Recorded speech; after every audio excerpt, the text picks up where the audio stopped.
কবি জসীমউদ্দীনের রচিত আসমানি কবিতাটি। আসমানিরে দেখতে যদি তোমরা সবে চাও, রহিমউদ্দিন ছোট্ট বাড়ি রসুলপুরে যাও।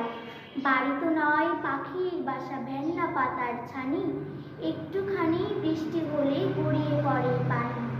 একটুখানি হাওয়া দিলে ঘর নড়বড় করে, তারই তলে আসমানিরা থাকে বছর ভরে।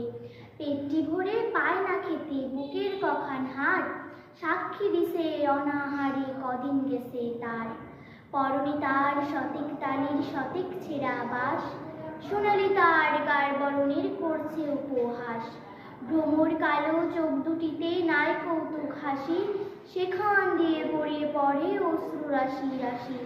বাঁশির মতো সুরটি গলায় ক্ষয় হলো তাই কেঁদে, হয়নি সুযোগ লয় যে শিশুর গানের সুরে বেঁধে। আসমানিদের বাড়ির ধারে পদ্ম পুকুর ঘুরে, ব্যাঙের ছানা শ্যাওলা পানা কিলবিল বিল করে। ম্যালেরিয়ার মশক সেথা বিষ গুলিছে জলে, সেই জলেতে রান্না খাওয়া আসমানিদের জলে। একটি তাহার ফুল চেপিলে তুই যে জ্বর তার, বৈদ্য ডেকে ওষুধ করে পয়সা নাহি আর। ধন্যবাদ সবাইকে।